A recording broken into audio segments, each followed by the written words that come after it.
considero que cada vez que interviene un perito y firma, es un dictamen pericial. De hecho, la pregunta es si el menor está en condiciones o no de realizar cámara Gesell. Ahora bien, bueno, se hizo la entrevista previa con la joven, lo cual vimos, yo personalmente vi que estaba en condiciones de prestar su testimonio en la cámara Gesell. Durante todo el desarrollo de la cámara Gesell, la joven fue coherente. Tenía armonía entre lo que pensaba, entre lo que decía, entre sus sentimientos. Era armónico, o sea, había angustia cuando estaba hablando de una situación trágica o dramática. Había comportamientos corporales que acompañaban a la angustia, eran armónicos con el sentimiento. Existía un discurso que acompañaba la angustia y acompañaba el comportamiento corporal, y tenía un hilo conductor. Estaba acreditado, físicamente, clínicamente estaba acreditado que la niña o la joven había sido violada. Y identificó a una persona, a un primo. A todo esto, cuando salgo de la cámara Gesell, tanto el juez de garantía, el fiscal, el defensor, todos me preguntaron. Generalmente yo trato de hacer en ese momento una devolución hacia dónde va a estar orientado mi informe, y ese informe iba a estar orientado a la validación del testimonio y a la credibilidad. Esto es interesante que lo tengan en cuenta. Validación de testimonio y credibilidad. La credibilidad se hace por intermedio del SAP, que es Sistema de Valoración de Creencias. El discurso puede ser creíble, medianamente creíble, pobremente creíble e increíble. Y la validación del testimonio puede ser válido, medianamente válido, pobremente válido, inválido. Que es el análisis se llama CABA, análisis de contenido basado en criterios. Eso, los dos sistemas lo pueden encontrar en internet. SAB corta y CBCA, CB larga, CA. Son los dos sistemas de validación y credibilidad de testimonio. Bueno, entonces les comenté a los observadores, juez, defensor, fiscal, asesora de menores, que iba a estar orientado a la credibilidad y validación del testimonio. Muy bien. La persona estaba el imputado en ese momento, la persona fue detenida. En el momento, y pasaron 2 años. Pasaron 2 años donde este hombre estuvo detenido, un joven, 25, 26 años más o menos, primo de la chica. Y cuando llega el momento del juicio oral, se presentan 2 defensores particulares del joven con un informe clínico del victimario. Ese informe clínico del victimario decía: hermafrodita, la erección de él más o menos llegaba a 1 centímetro, duraba segundos, 10, 15 segundos, y obviamente la eyaculación era rápida. ¿Sí? Bien. Entonces eso es para el tema del juicio oral. Entonces le pregunté a los abogados defensores cuándo tenían ese estudio, y ese estudio lo tenían a la semana de haber hecho la cámara Gesell. Muy bien. Y también le pregunté a los defensores particulares por qué no me trajeron ese informe en su momento para poder hablar de alguna manera o presentar en la Fiscalía o en el Juzgado de Garantías un recurso o un escrito para que se volviera a hacer la cámara Gesell, no para averiguar si la chica ha sido violada o no violada, sino para averiguar o identificar a la persona que la violó. ¿O cómo?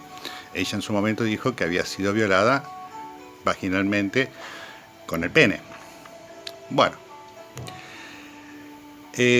lo que me dijeron los defensores es que no le dieron lugar, etcétera, etcétera, etcétera. Bueno, entonces En el momento del juicio oral, cuando me piden a mí que vamos a realizar, yo le digo que sería conveniente hacer una nueva cámara Gesell, porque habían pruebas, aparte de la parte clínica, había en internet, en las redes sociales, se habían observado mensajes entre él y ella donde ella amenazaba a este joven de hacerle la denuncia correspondiente.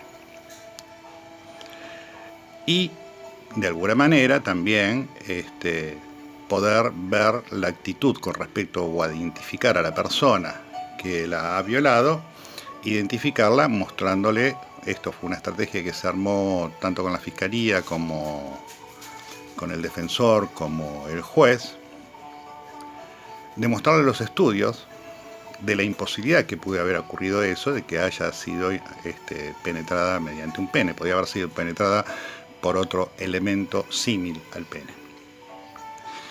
Bueno, hicimos la cámara Gesell, sosteniendo la credibilidad de la violación, y cuando comenzamos a trabajar sobre las pruebas estas, la joven obviamente se angustia. Esto es dentro del tono del debate, ¿no? Estaban los jueces orales, porque al ser víctima de violación interviene un tribunal, estaba el fiscal, el defensor, el particular damnificado, estaban todos, lo cual se hace la cámara Gesell y la joven no pudo hacer ningún tipo de respuesta, donde se empezó a ver de alguna manera que se podía invalidar el testimonio en cuanto a la identificación de la persona que lo abusó. Durante estos 2 años, este joven fue golpeado, violado, arriba de los camiones, arriba de los colectivos de traslado, en la comisaría, en la cárcel, y el resultado del juicio fue sobreseer, desistir. La fiscal de la acusación desistió ella en el juicio de la acusación a través de la prueba. Y fue interesante el juicio oral porque, bueno, el particular damnificado, que era por parte de la madre, era incisivo con las preguntas, lo cual dentro de ese determinado juicio comencé a alargar algunas hipótesis de trabajo, como por ejemplo que había que investigar, si fue una violación intrafamiliar, habría que investigar a todos los hombres, de alguna manera hacer una pericia a todos los hombres del entorno familiar, inclusive al abogado que era el tío, o el primo, me parece. Bueno, resultado de todo esto, no sé cómo siguió la causa, sí sé que el joven fue sobreseído después de 2 años. Aquí nos encontramos con un problema, por ejemplo. ¿La cámara Gesell se puede repetir? Sí, la cámara Gesell se puede repetir en tanto y cuanto sirva para hacer algún tipo de aclaración o si aparece algún indicio que hace que nosotros tengamos que seguir averiguando. O sea, estamos en un proceso de investigación. La cámara Gesell se puede hacer una segunda cámara Gesell para aclarar o bien para ampliar el testimonio. Cosa que en este lugar, si en su momento le hubieran dado lugar a los abogados defensores, hubiera sido bastante importante para la investigación de los hechos, para la investigación de quién fue, y no haber atravesado 2 años. En esta situación de 2 años,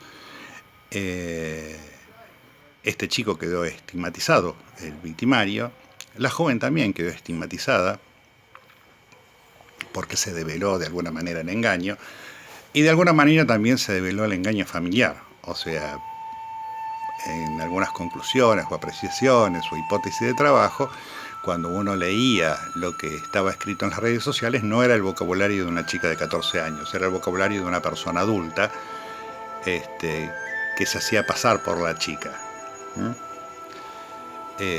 Bueno, hasta aquí este dato como para empezar a trabajar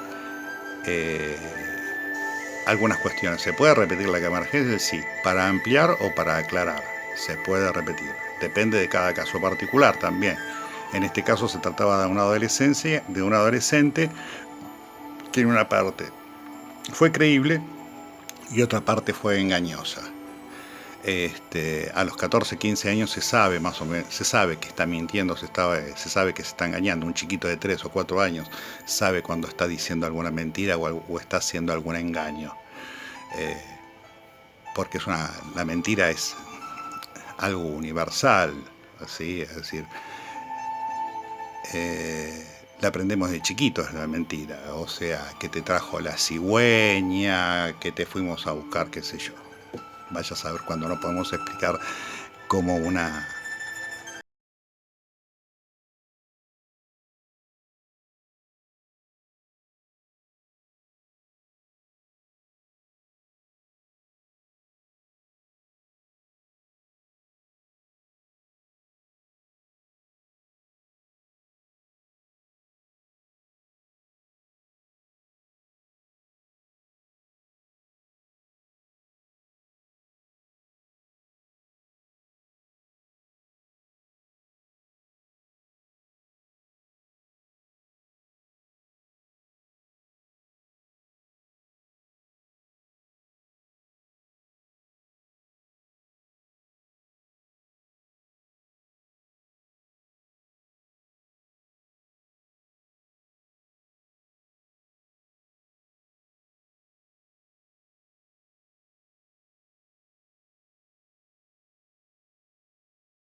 años. Después yo, en tal caso, les voy a pasar bibliografía de videos, si la tengo en la computadora, y se las paso. Bueno, hasta aquí esto como para que planteen preguntas y cuestionamientos o inquietudes. Muchas gracias por estimularme a hacer este tipo de videos y para ir evaluando, a ver cómo se puede ir mejorando el sistema.